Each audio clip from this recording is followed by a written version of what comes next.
Oi, tudo bem? Esse é o Papo BTC, programa em que convidamos executivos, profissionais de mercado, referências em suas áreas para compartilhar suas experiências com você que acompanha a gente aqui no BTC Cast e também no canal da BTC no YouTube. Meu nome é Gustavo Habib, eu sou instrutor de negociação e comunicação pela BTC e no episódio de hoje a gente vai falar com a Daniela Eiger, que é co-head de Equity Research na XP. E para me juntar a esse papo com a Dani, que daqui a pouco a gente vai apresentar, estou aqui com o Rafael Lopes, nosso instrutor de risco e performance do GFP, nosso curso de mercado financeiro. Fala aí, Rafa, obrigado de novo pela participação. Fala, Habib, fala, Dani, tudo bem? Foi um prazer estar com vocês aqui novamente. Obrigado, Dani, por compartilhar seu tempo com a gente em mais esse Papo BTC. Então, muito Imagina, o prazer é bem-vindo. meu. Muito bem-vinda, Dani. Muito obrigado pela participação. Né? Então, antes de você começar a se apresentar, que a gente vai pedir daqui a pouquinho, peço para você que está acompanhando a gente para seguir nosso canal lá no Instagram, @instabtcompany, e também se inscrever no nosso canal do YouTube. Né? Esse papo está presente tanto no BTCcast como também no nosso canal do YouTube. Então vamos lá, Dani, se apresenta, né, para o pessoal, falar um pouquinho, acho que, do seu histórico, do seu desenvolvimento, né, até chegar na posição que você está hoje. Por favor, fica à vontade. Não, beleza. Obrigada primeiro pelo convite. Um prazer estar aqui conversando com vocês, né? Com o Gustavo, com o Rafael e também com todo mundo que está nos ouvindo. Bom, então, meu nome é Daniela Eiger, eu tenho 31 anos, eu sou formada em economia no INSPER, eu emendei um mestrado em finanças na FGV, eu acabei, entre aspas, diversificando entre as duas empresas, né, entre as duas faculdades, e aí muito também por uma questão até de localização de onde eu trabalhava. Eu comecei como estagiária no mercado financeiro, já era uma coisa que eu me encantava, finanças, números, sempre gostei muito dessa parte quantitativa e sempre fui bem, então isso também ajuda, né? Eu acho que acaba que quando você gosta, a coisa flui mais naturalmente, né? Então, eu comecei no Bradesco, eu trabalhei 6 anos no Bradesco, entre diversas áreas. Eu entrei na gestão de renda variável, que até eu brinco que eu fiz totalmente o caminho inverso que geralmente as pessoas fazem, né? Então, comecei na gestão de renda variável. E aí, o que é a gestão de renda variável, né? Para quem não conhece, é basicamente quando você, né, abre uma conta em uma corretora, em um banco, você tem diversos fundos de investimento que você pode aplicar o teu dinheiro. Obviamente, você também pode aplicar em ações, né, no ativo direto, mas tem os fundos. E quem é responsável pelos ativos que estão nesses fundos são os gestores, né? Então, a área que eu entrei no Bradesco eram as pessoas que tocavam os fundos de renda variável do Bradesco, né? E aí a gente fala que é no buy side, no asset management, na Bram, do Bradesco. É uma área que, na verdade, as pessoas são, né, até mais velhas, né, mais experiência, porque você já precisa ter uma dinâmica de saber, às vezes, algo, como que os ativos se comportam em crise, né? Nem sempre as coisas acontecem da mesma forma, mas muitas vezes elas acontecem. Então, entrei numa área que, na verdade, eu era bem a mais novinha, né? Eu brinco que eu era a caçulinha. Entrei, eu fui efetivada. Depois de 1 ano, mais ou menos, eu acabei fazendo uma mudança para o Equity Research no buy side. Então, eu fui para análise de ações, que era a área que dá suporte para essa área de gestão. E aí, né, depois eu fiz um movimento para o sell side, que é onde eu estou hoje, mas aí eu, né, vou depois desenvolver um pouquinho de como eu cheguei até XP. E aí, o que é a diferença entre o sell side e o buy side? Basicamente, o buy side, ele é uma área interna, né? Ele atende apenas a área que está dentro daquele mesmo guarda-chuva. Então, por exemplo, eu trabalhava no Bradesco, então eu só atendia os gestores do Bradesco. Então, se eu achava que um papel era bom, se um papel era ruim, as únicas pessoas que tinham acesso a essa minha informação, a minha opinião, eram os gestores do Bradesco. Então, era um produto interno. Quando você vai para o seu site, né, que aí é você ir para a corretora, e eu fui dentro do Bradesco também, no BBI, você vira um produto. Né? Então, você vira um produto externo, você é vendido, né? Por isso que é o sell side.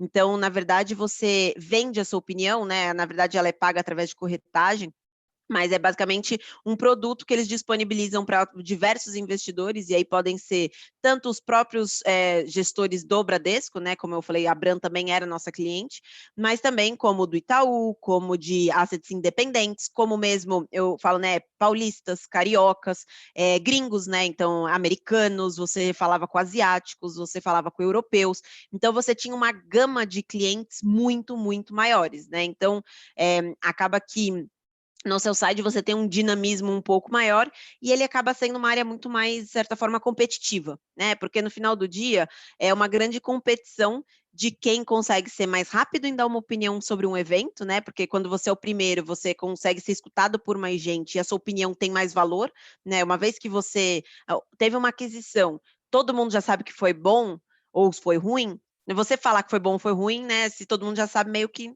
não tem mais tanto valor. Então, é uma dualidade de você calibrar essa velocidade com qualidade, né? Porque também você não pode ser o primeiro e falar um monte de groselha, né? Então, você tem que ficar nessa de velocidade em reagir a esses eventos e também criar, né, análises, pensar fora da caixa, então trazer relatórios temáticos, de repente ser o que a gente fala contrarian, né? De repente todo mundo ama um papel e você traz uma visão completamente na ponta oposta, bem fundamentada, e de repente você pode acertar, você pode errar, enfim, isso é uma coisa que todo mundo está sujeito a acertar ou errar.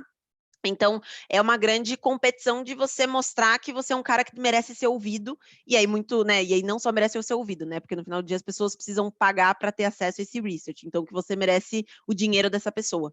Então, no final do dia, o sell side é um pouco isso, né, essa é a diferença. E aí, ao longo desses 6 anos no Bradesco, eu acabei ficando 1 ano e meio, mais ou menos, em gestão, eu fiquei mais ou menos uns 3, 4 em buy side e 1 no sell side. E aí, nesse meio tempo, né, enquanto eu estava no Bradesco, que eu falei, por que eu fiz GV? A GV é do lado do Bradesco, né? O antigo Bradesco, que era ali na Paulista, do lado do MASP, e aí eu acabei que por uma questão até geográfica e também pela qualidade da faculdade, eu fiz o meu mestrado lá, junto com o tempo que eu estava no mestrado, e aí uma curiosidade é que eu acabei fazendo CFA quase que junto, né, assim, a minha ideia, né, até de ansiosa, etc., era meio que fazer tudo ao mesmo tempo, logo depois da faculdade. O pessoal que trabalhava comigo falou, você é maluca, não dá para dar conta, trabalhar, mestrado, CFA, não, você não vai dar conta. Então, eu segurei, eu logo depois que eu fiz a minha faculdade, eu já emendei o mestrado, e aí no meu segundo ano de mestrado, que acaba ficando um pouco mais leve a carga horária, né, meio semestre acaba sendo as eletivas e depois é só a dissertação, eu acabei estudando para o CFA. Então, eu fiz o primeiro CFA no meu segundo ano de mestrado, e aí eu passei, e aí eu tinha, né, assim, uma coisa meio minha, que nessa questão de você se programar, se organizar, eu falava, o que eu consigo controlar é a minha formação acadêmica. Eu não consigo, infelizmente, controlar se eu vou ser promovida ou não. Eu posso fazer o meu melhor por isso, mas às vezes, né, a empresa não tem vaga, a empresa não te reconhece, então você não pode falar assim, daqui X anos eu quero estar promovida, porque às vezes a coisa não acontece, seja por um contexto, né, às vezes até macro, né, de crise, seja uma questão mais pontual mesmo, e mesmo na parte pessoal, né, até eu tinha muitas amigas que falavam, eu vou casar até X anos, eu falei, eu nunca coloquei essas metas, porque, pô, você quer coisa mais incontrolável do que você conhecer a pessoa que você vai querer ficar do lado o resto da vida, né, ou mesmo por algum tempo, né, porque às vezes acontecem as separações, enfim, então eu falava assim, o que eu consigo controlar? Minha formação acadêmica. Então eu falei, bom, formei, vou fazer o meu mestrado, vou fazer o CFA, feito o CFA, eu quero fazer um MBA lá fora. E aí minha cabeça era ir para fora, porque eu queria morar lá fora. Porque eu sempre fui encantada pelo mercado financeiro, e aí, né, Estados Unidos é um negócio surreal o tamanho, né, as empresas que tem lá, então eu tinha essa fascinação. Eu acabei, então, me focando a fazer o CFA, eu estudei, né, junto com o mestrado, meu segundo ano de mestrado eu fiz o 1, no ano seguinte eu fiz o 2, e no ano seguinte eu fiz o 3. Eu acabei conseguindo fazer todos na sequência, todos estudando sozinha. Inclusive, se alguém quiser meus resumos, eles estão um pouco desatualizados, eu tenho todos digitalizados, então depois, qualquer coisa, é só mandar o e-mail que eu compartilho pelo Google Drive. Eu posso compartilhar, de repente, com o Habib, ele compartilha com quem precisar, mas, né, disclosure, eles estão desatualizados. Então, mas existem coisas que permanecem, né, porque querendo ou não, CAPM, né, o modelo de custo de capital vai ser sempre ser o mesmo, mas existem coisas que acabam entrando, saindo do currículo, então eu sempre dou esse disclosure. E aí eu acabei, então, fazendo, só que aí no finalzinho desse na verdade, meio do meu CFA, eu conheci meu marido, né, eu sou casada, e acabou que a minha história de ir pro MBA saiu do meu planejamento, então, na parte acadêmica, acabou que eu fiquei por isso. Como eu passei pela área de gestão, eu acabei tirando o CGA, como eu passei pelo sell-side, eu tirei o CNPI, que é uma certificação obrigatória para você dar uma opinião formal sobre um ativo, e eu vou falar um pouquinho mais para frente, eu passei por uma área de sales, então eu acabei tirando o CPA 20 também. Então, assim, precisa tirar todos? Não, não precisa. Assim, depende muito da área para qual você está direcionado. Eu acabei passando por algumas, e aí por isso eu acabei tirando diversos, né? Então, até para dar o contexto nessa parte acadêmica.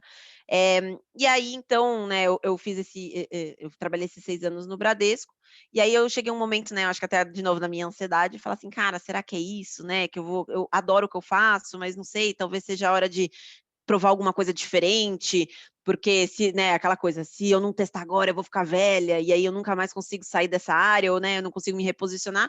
Então, eu tomei um risco e eu fui para uma consultoria estratégica. Eu fui para a Integration, que é uma consultoria multinacional, mas ela é originalmente brasileira. E eu fui, assim, eu amava finanças, amo finanças até hoje, inclusive trabalhei com isso, né? E aí eu fui e falei assim, ó, eu amo isso, mas eu queria ver o outro lado, né? Tá do lado da empresa, de repente conseguir fazer o que eu fazia no research, mas de fato do lado da empresa, né, por dentro.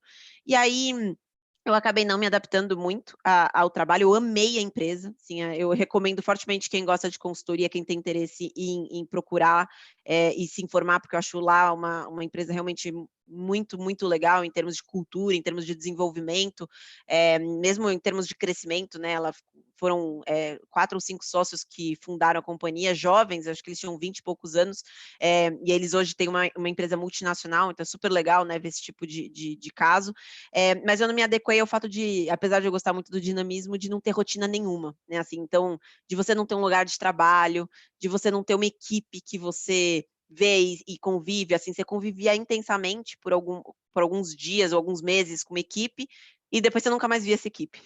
Então era um negócio muito louco, né, que ao mesmo tempo que você não aguentava mais ver aquela pessoa, depois você nunca mais via essa pessoa por um tempão. Então, eu sofri um pouco com isso, e um outro ponto foi que eu acabei me envolvendo muito em projetos mais estratégicos, ou mesmo de uma parte mais envolvendo área, organização de estrutura, né? Porque era finanças e gestão o núcleo que eu estava, porque a Integration, diferente dessas Big Four, ela é estruturada por áreas de conhecimento, e até isso foi uma coisa que eu achei muito interessante, ao invés de setores.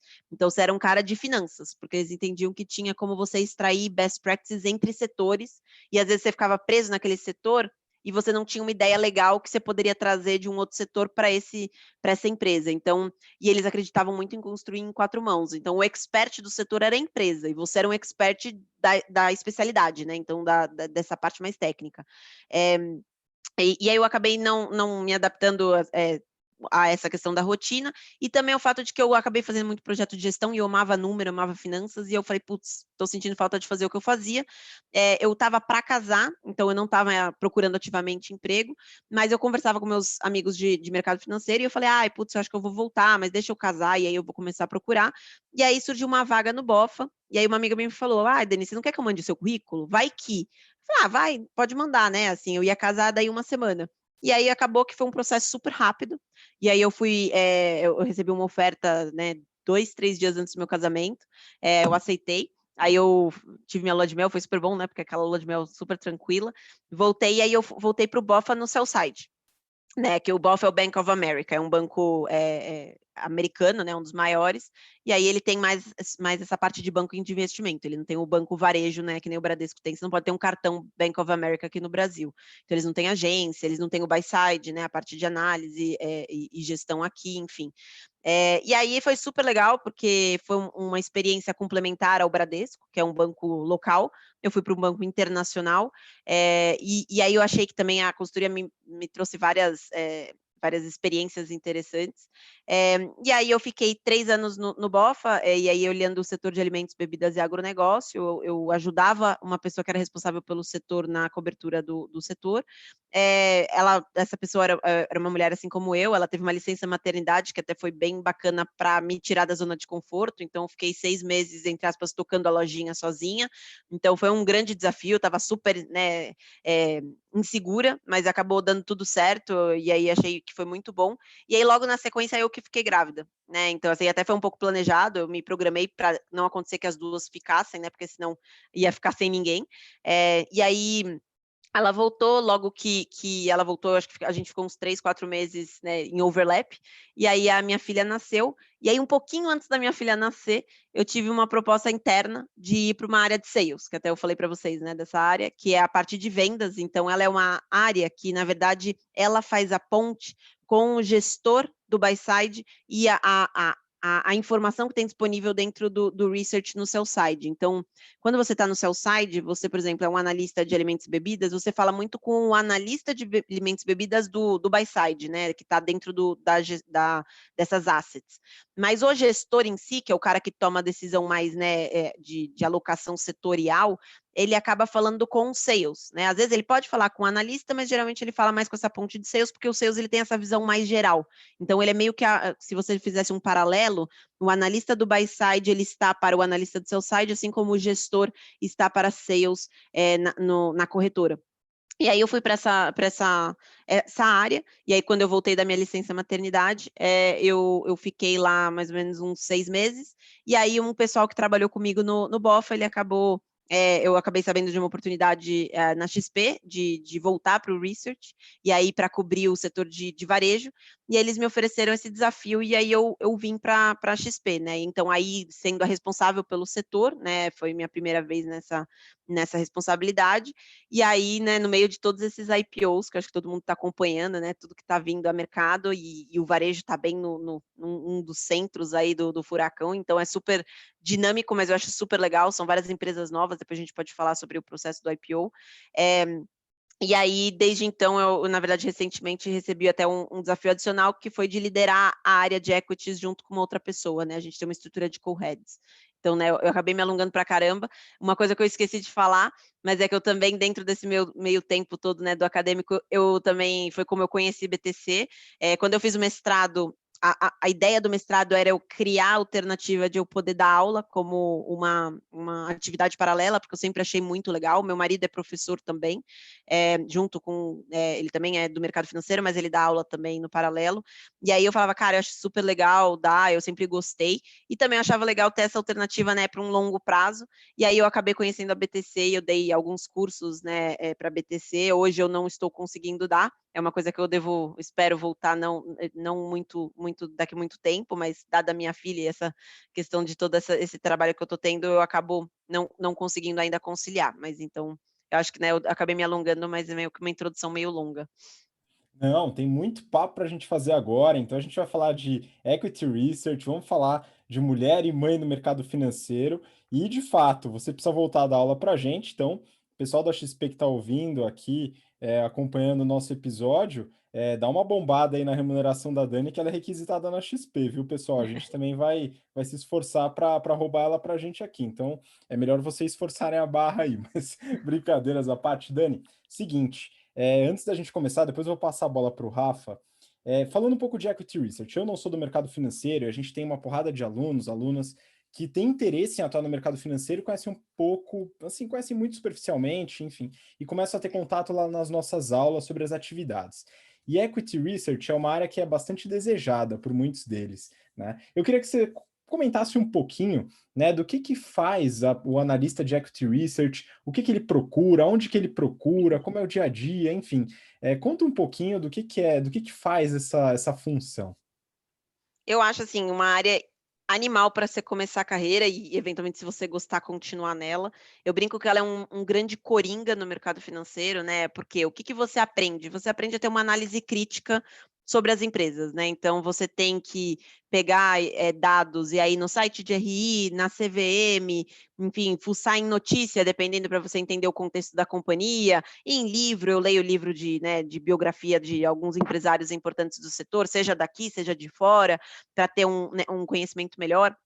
Leio o blog, vejo o Twitter, então assim, a ideia de um analista é você ser bem informado, então seja por onde for, né? Então, hoje a gente, o que não falta é informação, até um problema, porque volta e meia eu tô na cama e falo, ao invés de ficar vendo qualquer coisa, eu tô lá vendo perfis de pessoas falando sobre o mercado financeiro, sobre notícia, então é uma coisa que também você tem que ser muito curioso, eu acho que isso é uma coisa meio natural até de quem é analista. Então, no final do dia, você tem que pegar todas essas informações e aí formar tanto na parte qualitativa quanto na parte quantitativa, e aí entrar no no Excel, modelar a companhia, modelar o modelo de negócio, tentar definir aí o valuation, né, dessa empresa, ou seja, quanto ela vale, para definir se o preço que está na bolsa faz sentido, se você acha uma oportunidade de compra, se você acha que não, que é, no caso, uma venda. Então, você pega e você vai se desafiando a aprender a tentar testar, entender, desafiar, criar teorias, ver, conectar, por exemplo, tendências e inserir isso dentro da companhia para ver se essa companhia está bem, posicionada ou não, seja por uma questão, de repente mais macro, que não está nem muito na mão dela, ou de repente por uma coisa que ela conseguiu se reinventar dentro de um setor e conseguiu fazer do limão a limonada, né? Então, no final do dia, o analista, né, de uma forma bem resumida, é um pouco isso, ele fica buscando formar essas análises e aí trazer, e aí no buy side não precisa tanto você ficar provocando coisas muito fora da caixa, né, para provocar as pessoas a pensar, você tem que ser mais assertivo nos calls. No seu side a gente tem que ser um pouco mais, de certa forma, criativo, né, a gente tem que ficar pensando em temas, pensar em ideias, em trazer grandes tendências, análises, para fazer provocações mesmo e ajudar nessa tomada de decisão.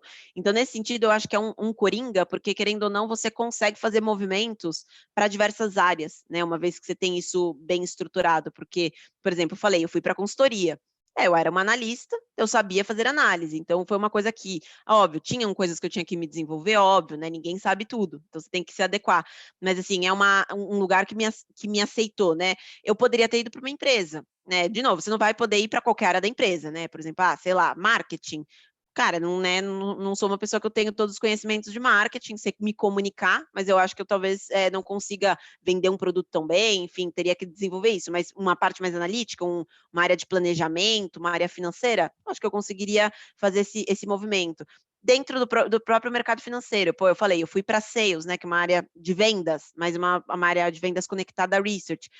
IB, que também muita gente acaba, né, falando e almejando, é uma área que também daria para você fazer esse movimento. Então, você acaba tendo esse leque mais aberto por você estar numa área um pouco mais coringa. Então, né, de novo, eu vou tentar ser breve até para ter mais espaço para a gente conversar. Show, não, vamos lá, fica à vontade, Dani, vamos lá, a gente não É tem... que eu falo Tá muito, então, assim, se tranquilo. me deixar, só eu vou falar nesse lugar. Mas tá à noite, a gente não tem mais reunião, quer dizer, eu não sei se você tem, né, mas já tá Não. tarde da noite, enfim. Rafa, vamos lá. Pô, Dani, muito bacana conhecer sua trajetória, até porque todo mundo pode se inspirar, enfim, quem quiser trocar ideia depois sobre as áreas, também conhecer um pouquinho melhor, é bem legal. E é muita coisa para perguntar, certamente a gente não vai conseguir cobrir nem uns 10% aqui, mas eu queria começar falando trazendo um tema, na verdade, que está ligado um pouco com o momento que a gente está vivendo, né? A gente sabe que o mundo está se transformando numa velocidade radical. E eu fico imaginando como é que é o trabalho de um analista de Active Research nesse contexto. Eu não queria muito estar na sua pele, não, porque conseguir analisar as empresas e prever o que vai acontecer, certamente deve ser uma tarefa bem complexa. Então, eu sempre aprendi que quando a gente olha para o objetivo, né, o porquê que uma empresa é constituída, ela tem um objetivo básico, um objetivo final, que é gerar valor para o acionista, né? Então, a gente olha para a empresa e pensa dentro dessa lógica, né? O que tem que ser feito dentro da gestão, o que essa empresa tem que fazer para gerar valor. Mas isso tem sido contestado. A gente vê, por exemplo, em cartas de várias gestoras famosas do Brasil, já um posicionamento, uma visão um pouco distinta dessa, que é o seguinte, né? Alguns textos, eu tenho acompanhado um pouco, dizem que existem 3 linhas na realidade hoje que estão sendo colocadas. A primeira delas é que o que tem que ser buscado não é exatamente o valor para o acionista, mas o bem-estar. E o bem-estar do investidor é aquilo que, de alguma maneira, leva em consideração as externalidades da empresa. Então, você pensa, por exemplo, numa empresa que tem capital muito pulverizado, às vezes tem até um controlador ali, mas qual que é a preocupação também do grupo como um todo de investidores? Ou seja, a gente não olha mais para a geração de valor, olha para o bem-estar. Tem uma segunda linha que fala sobre a preocupação com os stakeholders, ou seja, que aquela ideia do direito residual do acionista deveria até ficar um pouco de lado. Vamos olhar, na realidade, colocar como prioridade os interesses dos outros stakeholders e depois o que sobrar meio que, se der certo, obviamente tem uma preocupação com o acionista, mas não é mais aquela prioridade. E a terceira linha é a tradicional, que é, não, tem que gerar valor para o acionista mesmo e ponto final. E aí, claro, né, uma coisa é a teoria, outra coisa é estar aí na realidade, no dia a dia, que ninguém melhor do que você para falar um pouco para a gente como que está isso na realidade, se faz sentido essas outras linhas ou se, cara, assim, pelo menos no momento presente, não tem nada a ver com a realidade do mercado, com o que está acontecendo. Então, eu queria que você falasse um pouquinho sobre isso. Não, é uma ótima pergunta e, assim, acho que conecta muito bem, né, com a tendência que a gente escuta muito ESG, né, que é ambiental, social e de governança. E até a própria XP, ela tem buscado muito forte liderar esse movimento, né, não só em equity research, mas na empresa e até, né, trazendo eventos para promover esse tema, ver como que a gente consegue ser mais protagonista, né, e a gente falando o Brasil como um todo, né, porque teve até um evento que chama Expert ESG, depois acho que está no YouTube, inclusive da XP, que foram diversos eventos promovidos focando nessa ideia, né, assim, do ponto de o que a gente pode fazer para melhorar. E como o Brasil ele poderia ser um grande protagonista desse movimento no mundo, né, dado toda a biodiversidade que a gente tem aqui. E aí entra muito nesse ponto, né, eu lembro de ter visto uma das palestras que, se não me engano, era com o CEO da Bauducco, e ele falando, cara, a gente busca promover, né, os pequenos produtores na Amazônia, e aí pegar as castanhas desses caras para promover a economia lá, e aí esses caras, né, eles são mais preocupados em também não ser, né, não ter um impacto muito negativo no ambiente, mas eu também estou promovendo a própria sociedade local, e aí isso obviamente tem um custo adicional, né, então no ponto que você falou, maximizar o retorno, pô, seria mais otimizado talvez ele pegar uma castanha ali que talvez fosse feita de uma forma não tão, com uma geração positiva para o ambiente, mas que tenha um custo menor e que ele consiga ter um lucro, né, maior em cima disso. Então ele falou, cara, a gente está vendo que a gente precisa fazer a nossa parte nesse sentido, e uma coisa que é interessante é que os consumidores também estão começando a reconhecer esse valor em muitas companhias, né? Então você vê, e aí não só na parte ambiental, na parte de biodiversidade também é um ponto que tem sido muito tocado, na governança, como você colocou essa questão de pulverização do capital. Então, você vê consumidores querendo achar, de repente, vou comprar de um produtor local, porque o cara é sustentável, pô, eu vou comprar esse algodão que, né, tá escrito ali, é sustentável, é feito, né, de uma forma que não agride, ou você replanta a árvore, enfim, né, tem algum jeito de você mitigar esse impacto. Então, assim, as empresas, elas têm percebido que elas precisam ajustar um pouco a estratégia para conseguir também endereçar o impacto negativo que elas podem fazer com o seu próprio negócio. E, obviamente, isso vai ter um custo, né? Então, nesse ponto de maximizar por maximizar, talvez não seria levado em consideração. Então, a gente vê uma tendência muito forte em termos de investidores olhando para esse tema, né? E aí globalmente, mas não só de investidores, a gente vê de governos, né? A gente vê, né, toda essa discussão da questão do clima, né, de como, né, tem sido até uma discussão em relação ao nosso governo, o nosso posicionamento, a própria, como eu falei, os consumidores, alguns consumidores já querendo, pô, quero agora ir para a economia circular, porque eu acho que isso tem um impacto menor no ambiente, eu consigo otimizar mais esse uso, por exemplo, de uma roupa. Então, existe, né, essa tendência, ela se alastrando de um modo geral. Então, a gente tenta capturar isso na nossa análise, inclusive a gente tem uma área dentro da área de research, né, que uma das frentes, né, tem equities, né, que é a parte de ações, tem uma que é ESG, e ela foca puramente nessa frente, em analisar tudo que tem sido feito ou está sendo feito nas empresas, nessa direção, e aí às vezes até ela ajuda a construir essas iniciativas, né, porque tem empresa que às vezes ainda está muito no início dessa jornada, tem empresas que estão mais à frente, né, um exemplo é a Natura, que é uma referência nesse sentido, tem outras que, pô, acabou de fazer um IPO, ainda está entendendo, tem outras que acabaram de fazer IPO e que o modelo de negócio é centrado nesse tema, então é uma coisa que a gente, como até empresa, né, como a XP, ela tem buscado muito liderar, e não só ajudando, né, as companhias, como também internamente, né, assim, a gente tem uma frente muito forte de diversidade, nessa parte de ambiental também, né, de social, então, são frentes que eu acho que não só a XP, mas várias empresas estão endereçando muito bem. Pô, é legal que então, além da preocupação, né, dentro da XP, na análise, etc., você acompanha, né, ao acompanhar as empresas, né, essa preocupação também dos executivos, dos tomadores de decisão dentro das empresas. E aí, já conectando esse assunto, né, quando a gente fala de ESG, meio que puxa um pouco o assunto relacionado à diversidade e promoção de igualdades. Então, aqui eu queria fazer duas perguntas para você, tá? E você pode responder livremente aí como você quiser. A primeira é relacionada a mulheres no mercado financeiro, né? Então, a gente tem uma série de alunas que têm interesse em atuar no mercado financeiro e a gente sabe que o mundo é desigual, né? A gente vai lutando aqui na BTC da forma que a gente pode e a XP, as empresas, também têm promovido uma série de ações relacionadas à redução de desigualdades de gênero e dentre outras, né? Mas falando aqui de gênero, né, Dani, uma representante, né, do gênero feminino, vamos entender um pouco melhor, né? Se tem dificuldades, né? O que são dificuldades inerentes, né, às mulheres no mercado financeiro, alguma coisa que você acha que vale a pena as pessoas que querem entrar ou que querem se desenvolver nesse mercado, né? Enfim, o que está acontecendo, quais são as dificuldades ou as diferenças. E a segunda pergunta, né, sobre o fato de ser mãe, né? Aí tanto a divisão do tempo como a própria questão do papel de mãe dentro do mercado financeiro, se isso é visto de uma forma ou de outra, enfim, as dificuldades inerentes. Então, se puder compartilhar, eu agradeço, e principalmente o pessoal, as alunas principalmente, que tem esse grande interesse.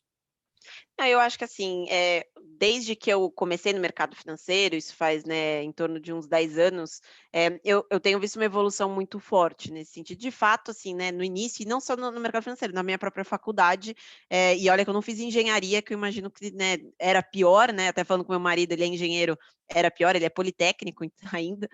Acho que hoje também melhorou até essa diversidade também nas faculdades, mas assim, acaba sendo uma frente que acaba não tendo tanta representatividade feminina, né? Eu acho que com o tempo isso tem evoluído muito. Então, você falou, por exemplo, a própria Luísa Trajano, ela tem uma frente de desenvolver mulheres na área de tecnologia, a própria XP também tem, porque são áreas que às vezes a gente acaba tendo até um pouco, não é coisa, né, não é coisa para mim, ou mesmo no mercado financeiro, acho que as pessoas falam, é um lugar mais agressivo, eu acho que não vou me dar bem, e não é bem assim, eu acho que isso está mudando.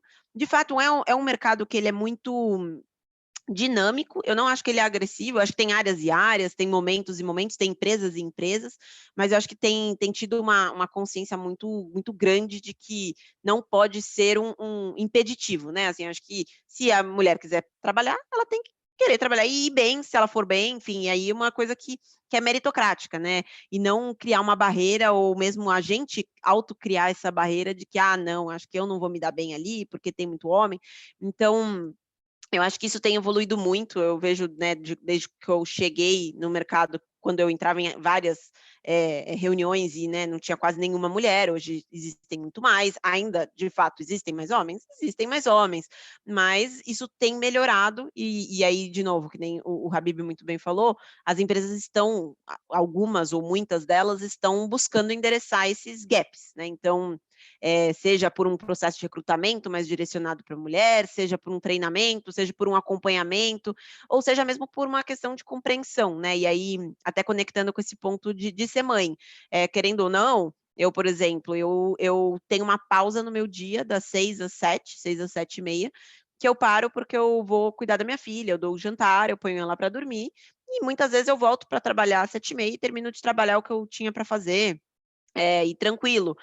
Isso também, e eu muitas vezes falo: "Pô, eu não posso fazer reunião essa hora, eu tô com a minha filha". E ninguém olha e fala assim: "Ah, que absurdo, tá com a filha", entendeu? Assim, então é uma coisa que também existe uma consciência não só da empresa, das pessoas. Até porque, às vezes, essa pessoa é um pai, às vezes ele não é um pai, ou ela não é uma mãe, mas talvez um dia eles sejam, ou eles conhecem alguém que é, ou eles talvez, né, queiram ser em breve. Então eu acho que também existe essa questão de que as pessoas estão percebendo também existem essas outras prioridades e que também você ter esse tipo de pessoa traz uma diversidade que é boa, né, porque tem uma cabeça diferente, assim, a mulher pensa diferente de homem, assim, e em algumas coisas, em outras são parecidos, mas às vezes a gente tem um viés diferente que um homem não tem, às vezes uma mãe tem um viés diferente que uma mulher que não é mãe não tem, um pai pode ter um viés diferente que uma mãe não tem. Então, assim, são coisas que se complementam, né? Então, eu acho que o fato das empresas e das pessoas terem percebido isso e estarem trabalhando para endereçar esses gaps, eu acho que é muito importante. Existem desafios? Existem, né? Assim, e eu acho que um ponto que eu sempre fui muito, muito forte é me posicionar, né? E aí, assim, obviamente, sempre se posicionar com respeito, mas eu sempre soube o meu valor. Assim, então, quando eu percebia que eu ou não tinha um risco de não ser reconhecida, ou que eu achava, né, qualquer coisa do tipo, por exemplo, eu achava que eu merecia ser promovida e eu estava grávida. Eu falei: "Olha, eu vou te explicar um negócio, teve a licença da minha chefe, eu acho que eu fiz um ótimo trabalho, o feedback foi que eu fiz um ótimo trabalho de diversas pessoas da empresa, eu estava com barriga, assim, grande, e aí o ciclo promocional era na minha licença.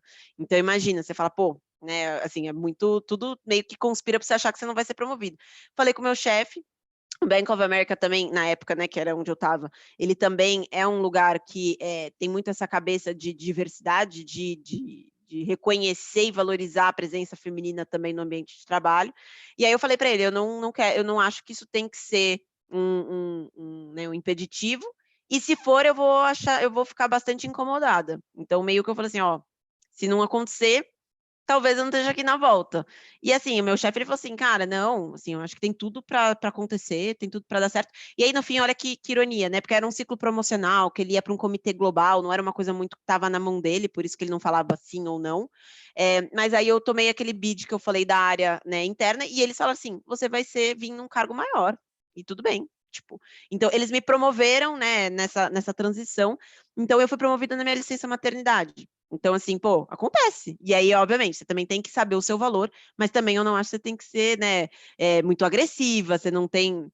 As pessoas têm que saber e entender que, de fato, realizou um trabalho, ter os feedbacks comprovando isso. Então, eu acho que é assim, se posicionar, mas também sendo razoável, né? Assim, eu acho que também tem esse ponto. E aí, um outro ponto que eu acho que é legal, o ponto, né, até do recente desafio que eu tive aqui na XP. Pô, querendo ou não, eu entrei na XP em outubro, e eu recebi esse desafio de ser uma das co-heads da área de equities, sendo que eu sou uma mulher e eu sou uma mãe, e eu sou a única mulher mãe da área hoje.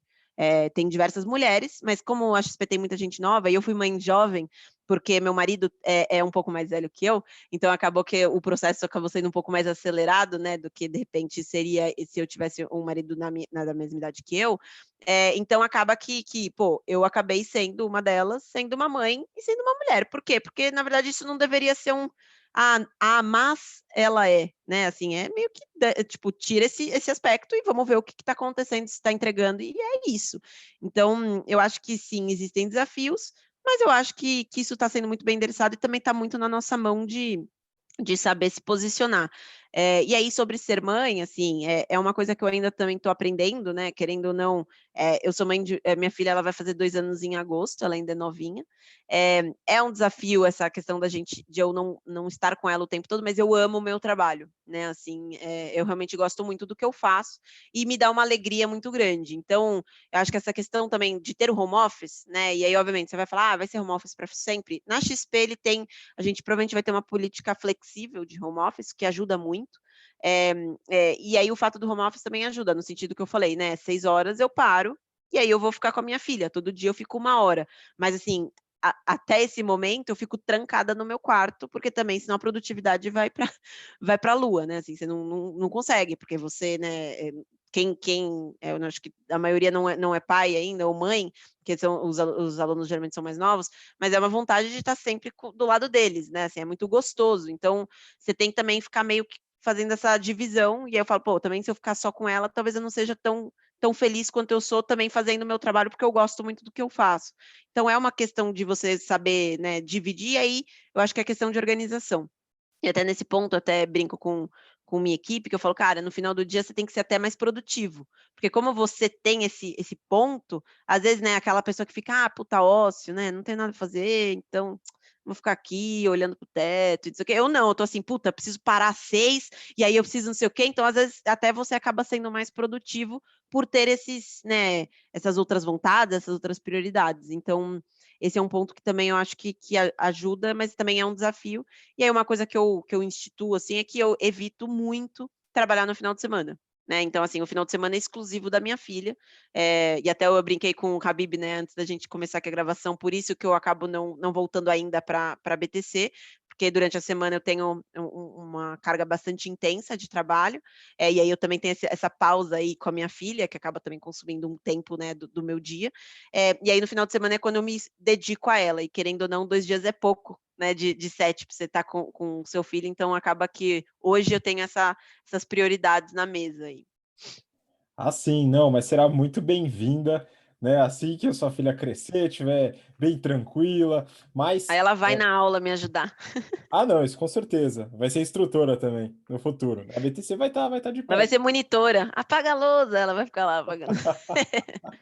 Muito bom. Não, mas é legal, Dani. É bom ouvir que as empresas estão endereçando isso, estão liderando isso. O que é porque, enfim, quando começou a se falar sobre isso, e eu lembro bastante dessa época, que era 2013, 2014, começou a ficar bem forte no meio universitário e no meio empresarial. Ainda tinha-se uma imagem de que deixando rolar o negócio ia para frente, mas precisava de fato de uma liderança. E pelo que você comentou, nas empresas que você passou e várias experiências que eu tive também, isso está sendo liderado pelas lideranças das empresas. Ainda falta muito, mas isso está acontecendo, isso é muito legal. Rafa, vamos lá, tem mais alguma pergunta aí para Dani? Pô, que bacana, Dani. É legal que você também é um grande exemplo, né, dentro das empresas por onde você passa, certamente. A pergunta que eu queria fazer está ligada um pouco com algumas outras também transformações que aconteceram nos últimos anos, que é aquela velha discussão do value versus growth, né? Inclusive, a gente está lançando um curso de Value Investing, logo, logo aí, todo mundo fica atento. Mas é o seguinte, o que a gente tem visto é que nos últimos anos, dadas todas as mudanças que aconteceram, algumas empresas elas mantêm uma capacidade de crescimento acelerado durante janelas de tempo muito longas, né? Então, aquela ideia de que a gente tinha uma empresa crescendo muito, depois ela amadurecia, o que dava muito espaço para análise de valor, ela, de alguma maneira, não é que ela ficou para trás, mas a gente tem que mudar um pouco o mindset, né? Tem que mudar um pouco a maneira de enxergar e de avaliar uma empresa. Portanto, eu queria que você falasse um pouco da sua visão sobre a análise growth, a análise de valor, se a análise de valor ainda tem espaço, se tem alguns setores que talvez sejam mais privilegiados, e como você especificamente aborda isso, né, no seu dia a dia de trabalho. Não, isso é uma ótima pergunta, assim, né? Porque como eu cobria o setor de alimentos, bebidas e agro, né? É um setor que ele já é muito maduro, né, assim, não tem muito um forte crescimento para frente. E aí eu vim para o varejo, e aí dentro do varejo, ele na verdade tem vários, eu brinco que são vários setores dentro de um só, né, então hoje eu tenho 4 grandes blocos.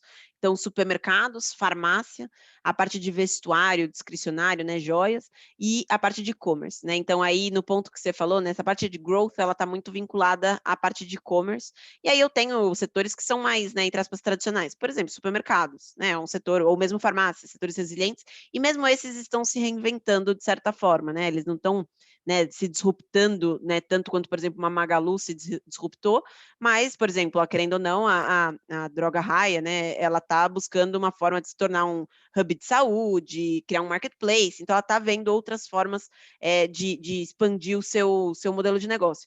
Mas aí até foi engraçado que logo que eu cheguei, eu participei de um processo do IPO da Mosaico, né, não sei se todos conhecem essa companhia, mas ela é a empresa que ela é dona do Buscapé e do Zoom, não esse Zoom que a gente está, o Zoom, né, de comparador de preço e de conteúdos. E aí foi uma empresa, assim, completamente distinta do que eu estava acostumada a analisar, né. E aí por quê? Porque tinha um potencial de crescimento muito forte, né, e aí quanto que pode crescer? Cara, pode crescer, assim, por muito tempo, muito, né, assim, a gente sempre colocou, né, meio que aprendeu, meio que se disciplinou de que assim, se cresceu 20 no ano, no outro vai ser 15, no outro vai ser 10, né, é uma coisa que vai caindo até chegar lá aos 5 da perpetuidade. E algumas empresas, né, como essas de e-commerce, essas novas startups, cara, é tipo assim, cresce 50, cresce 100, cresce 50 de novo, cresce 100 de novo, e vai aumentando mesmo. Então o que que eu acabo fazendo, né, eu acabo tentando ancorar um pouco e fazer alguns sanity checks. Então, eu geralmente Por exemplo, no caso de, sei lá, West Wing, que foi uma outra que eu participei do IPO, é uma empresa que ainda é muito pequena, que tem um potencial gigante de crescer, porque ela é pequena, é um mercado muito fragmentado, né, o e-commerce a gente viu com a pandemia foi muito acelerada a digitalização do consumidor, e aí o que eu fazia, né, eu faço nas minhas análises é fazer alguns sanity checks, por exemplo, estou colocando que ela vai crescer muito, mas ali, vamos ver em 2025, quanto do mercado ela vai ter? Ela vai ter 70% do mercado? Então tá errado. Então tô meio louca, né? E obviamente você também tem que ponderar o crescimento do mercado, né? Então, por exemplo, eu olhei casa e decoração, coloquei que o cara cresce, sei lá, inflação mais PIB, alguma coisa assim, que é uma coisa, né, em linha com o que cresceu no histórico. E aí eu colocava e via o share. Em 2025 o cara tava com, sei lá, 3%. Possível, né, assim, né, então eu geralmente faço isso, eu dou eu tento fazer essas checagens para ver se a premissa não está muito agressiva. Mas óbvio, assim, né, tem, modelos de negócio que às vezes, precisa se provar muito até chegar em 2025, né, então a gente acaba usando muito múltiplo também. Então, no final do dia, às vezes, até algumas empresas, a pessoa está muito mais ligada no curto prazo. Então, você vai monitorando, às vezes, métricas, mas de curto prazo mesmo. E aí vai muito nessa questão de entender o quali, entender o negócio, entender o time de management, os executivos, porque muito dessas empresas, principalmente as novas, se você não acredita nas pessoas que estão liderando essa empresa, acaba que o próprio modelo de negócio ele não para de pé, porque você tem que acreditar que essa pessoa realmente está engajada, que ela é uma pessoa que é inovadora, que ela é criativa, porque também, né, as coisas mudam, né? Vide o que aconteceu em 2020, né? A gente, né, shiftou o mundo de um lado para o outro, e se a pessoa não tiver essa capacidade, essa flexibilidade de ajuste, ela acaba ficando para trás. Então, eu acho que é uma coisa que é um aprendizado. Eu não acho que o velho ficou para trás, né? O valor, eu acho que é uma combinação dos dois, tanto que você vê, por exemplo, tem uma correlação muito grande de ações de growth com os juros americanos, né? Porque no final do dia, essas empresas de crescimento, a gente fala muito do valor da empresa está na perpetuidade, porque como ela cresce muito, então, né, tem muito acrescentam do crescimento, na verdade, o grande valor está lá para frente. Então, quando um juros ele sobe, esse impacto no teu valuation ele é muito maior para essa empresa que tem, né, esse fluxo, essa duration mais alongada, do que numa que já tem, né, o reloginho lá, que está tranquilo, entregando sempre a mesma coisa. Então, você vê setores de tech sofrendo muito com esse aumento de juros americano. E aí independe do fundamento, né? E aí a gente vê muito isso aqui na XP, principalmente que a gente entende também o público do varejo, que fala, cara, eu tenho aqui esse papel, o papel caiu muito, mas você olha assim, não foi o papel, foi o setor inteiro, assim, foi o setor inteiro, inclusive lá fora, não foi só aqui, né? Então, e aí um exemplo na ponta contrária foi ontem. Ontem o e-commerce ele explodiu, né? Subiu 5, 6%. Não só o e-commerce, as empresas de tech, a Mosaico, a Melius, a Localweb, e aí você olha lá fora, a Nasdaq estava subindo, a Meli estava subindo, né? O Mercado Livre.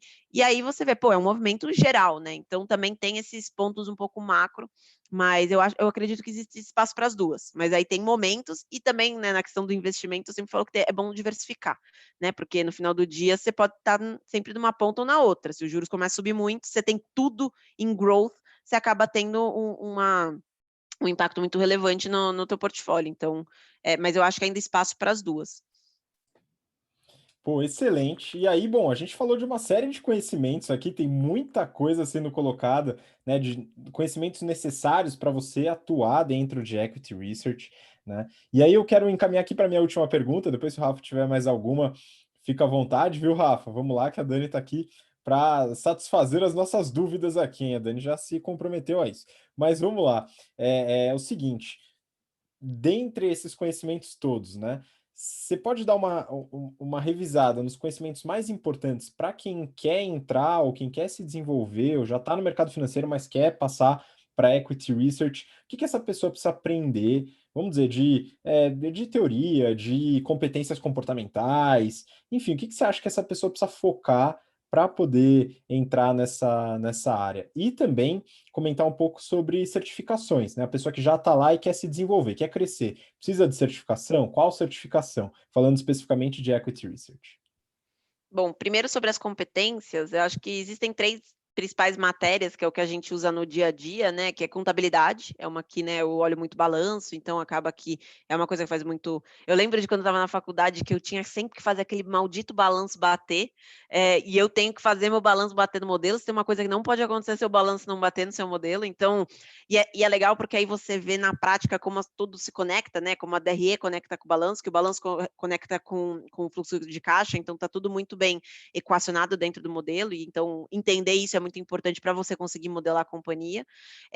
Um outro ponto é finanças corporativas, que está quase que vinculado, né, a forma de você trazer a contabilidade para a realidade da empresa, e aí uma vez você tem esse entendimento, eu acho que é a questão do valuation, né, porque aí você precisa, uma vez modelada, né, pensar no modelo de negócio, na contabilidade, você precisa entender como que você projeta esse modelo e como que você extrai um valor de uma empresa dessas diversas premissas que você vai construir. Então, eu acho que em termos de matérias, assim, que são as principais, são essas. E aí, obviamente, aqui, né, em Equity Research, Excel é o nosso melhor amigo, né? Então, a gente usa muito Excel. Programação, eu acho que vai às vezes, da área, do setor que você está, se você usa muito dado, eventualmente você pode usar um pouco a programação a seu favor, de tipo, trabalhar os dados. Você não precisa programar para modelar uma empresa, mas eu conheço gente que, né, sabe muito bem modelar, então acaba criando atalhos, entre aspas, né, dessa modelagem via a programação, mas eu não diria que é imprescindível, não é. Eu, por exemplo, eu tive VBA na minha faculdade, é uma coisa que eu usei, mas eu não uso não uso toda hora, eu uso raramente, na verdade, a parte de programação, mas eu acho que pode ajudar muito em trabalhar dados, né, principalmente dependendo do setor que você está, eu acho que pode ter um contexto legal.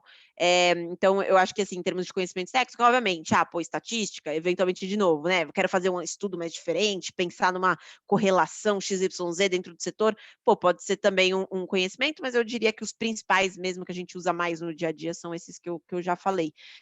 Na parte de competências, né, assim, o Equity Research, eu acho que as pessoas às vezes acabam vinculando com aquele cara muito, né, focadão, né, que fica enfiado no livro, tal. De fato, a gente tem um viés muito técnico, né, a gente precisa modelar, olhar número, ser meio crica, né, detalhista, para ver se aquele número mudou, questionar a empresa por quê, entender e aí nisso a curiosidade ela tem um papel muito importante, mas assim, em sell side especificamente, você também tem que ter uma parte comunicativa muito forte, porque, como eu falei, né, a gente tem diversos clientes, né, não só os clientes locais, não só... E aqui na XP, então, a gente tem os institucionais, né, que é, por exemplo, os bancos, as assets, e a gente também tem o varejo, né, que são vocês. Se vocês investem numa corretora, né, e vocês investem, por exemplo, na XP, na Rico, na Clear, essas pessoas são atendidas por nós. A gente tem até um site que é o conteúdos.xpi.com.br, que eu até falei para o Habib outro dia, ele falou, me manda um relatório, eu falei, tá tudo lá, é disponível, gratuito, então assim, a gente endereça esse público direto, obviamente, eu não vou ficar fazendo call com todo mundo que tem, porque senão eu não vou conseguir trabalhar, né, assim, o meu tempo é escasso, mas a gente tem times que aí acabam fazendo essa distribuição dessa informação. Então, essa parte de comunicação é muito importante para você passar a sua ideia, para você conversar com o cliente, para você conseguir ter essa conversa, criar seus argumentos, rebater os argumentos que te trazem, enfim. Então, eu acho que também a parte de comunicação acaba sendo muito importante, né? Então, tem a parte de hard skills, mas eu acho que a soft também é uma coisa que é importante. Talvez ao longo do tempo, conforme você vai, né, subindo, ficando, por exemplo, mais sênior, a soft skills vai tomando mais uma dimensão um pouco maior, e eu acho que isso não só no mercado, né, em research, acho que de modo geral, né, você geralmente começa mais técnico ali, fazendo uma atividade talvez um pouco mais operacional, mais de número, mais de análise, e aí depois, à medida que você vai ganhando corpo, você vai falando com o cliente, você vai fazendo um call, você vai fazendo uma live, então, e aí você vai tendo essa parte de soft skills sendo puxada e exigida de você. E aí, na parte de certificações, necessária e exigida, assim, no caso do sell-side, é CNPI. Sem o CNPI, eu não posso, né, escrever um relatório e falar, compre uma ação, venda uma ação. Então, ela é um requisito, né, regulatório. Então, isso você precisa ter no sell-side. Se você está no buy-side, você não precisa ter. E aí, no caso, uma certificação que eu gostei muito de fazer, ela é desafiadora, né, eu falei lá no início que eu fiz, é o CFA. Eu acho que ela ela dá um selo importante, assim, eu acho que quando as pessoas veem o vírgula CFA, né, eu brinco que todo mundo quando passa não fica aquela coisa de, meu, preciso pôr o vírgula CFA em todo lugar, né, assim, quase que você põe na camiseta, vírgula CFA, então, por quê? Porque é uma coisa que você realmente é difícil de você conseguir, é um estudo, uma disciplina, e as pessoas reconhecem, né, assim, até no Brasil Journal teve uma notícia, uma matéria, na verdade, eu acho que a semana passada, sobre a Sônia Villa-Lobos, que foi a primeira CFA, se não me engano, da América Latina. E aí falando sobre esse processo. Então, assim, são poucos ainda aqui em Latam, no Brasil. Então, é uma coisa ainda difícil, então é um diferencial, né? As pessoas, elas olham e falam, selo de qualidade. Mas também vou falar, putz, é a primeira coisa que você tem que ter na tua lista? Eu não acho que é. Eu acho que, por exemplo, você manjar valuation, você manjar finanças corporativas, você manjar contabilidade, você ser bem informado, né, procurar jornais, o próprio BTC Cast, né, que fala de diversas notícias, interpretações, que eu acho super legal. Então, ele faz esse link de você, né, pegar o conteúdo teórico com as notícias e linkar, que é um pouco o que é o nosso trabalho, né, aqui. Então, eu acho que ter essa parte desenvolvida é bem importante, e o CFA ele vem como um complemento, mas eu não falaria, tem gente que fala assim, não, eu vou já de zero ir para o CFA. Assim, se você não souber conversar, fazer análises, né, e aí você ter o CFA, ele não vai ser o suficiente, assim, né? Tem o CFA, eu sou contratado. Não é bem assim. Ele é um grande, ele tem um porte, mas você tem que, né, conseguir se virar, né? Então, e assim, o que é legal é que o CFA ele tem um conteúdo que eu acho que ele é muito aderente à realidade do mercado financeiro. Então, eu acho uma certificação bacana, mas também eu acho que tem outros passos aí na frente, talvez, que possam ser priorizados. Pô, excelente, é bem exclusiva. A pesquisa que eu fiz agora, né, enfim, pode estar errada ou desatualizada, mas tem em torno hoje, parece que de 1.200 profissionais certificados CFAs no Brasil, né? Aqui, Isso aí. nesta conversa, temos 2, hein, pessoal? Então a representatividade está boa. Rafa, você tem mais alguma última pergunta para Dani? Não, só agradecer, Dani. Poxa, obrigado. Eu queria também colocar aqui, o CFA agora está com uma nova certificação ISD, né? Eles lançaram recentemente, então todo mundo deve estar de olho aí para fazer, dadas as novas tendências. Queria falar também que a gente está com uma linha de cursos de finanças, então a gente acabou de lançar o curso de opções, a gente está com mais 2 aí para sair, que é o curso de Corporate Banking e um de Value Investing, e depois você vai ajudar a gente a fazer um de Equity Research também. Beleza, Dani? Então, Com só te certeza. agradecer imensamente, obrigado por contribuir, enfim, compartilhar um pouco do seu conhecimento. Estou bastante contente por estar aqui conversando com você e espero que possamos nos ver aí na BTC e também outras oportunidades futuras. Um grande abraço aí e obrigado novamente. Imagina, obrigada a vocês pelo convite. Foi um prazer, sempre que vocês precisarem, estou à disposição. Dani, muito obrigado. Rafa, obrigado de novo pela companhia. E obrigado você que acompanhou a gente até agora. Espero que tenha curtido o papo. Se você gostou, enfim, deixa seu comentário e dá sugestões para a gente, né? De outros papos, de áreas, de outros temas que você gostaria que a gente abordasse aqui no Papo BTC. Então a gente se vê no próximo episódio. Um grande abraço. Até lá. Tchau, tchau. Tchau.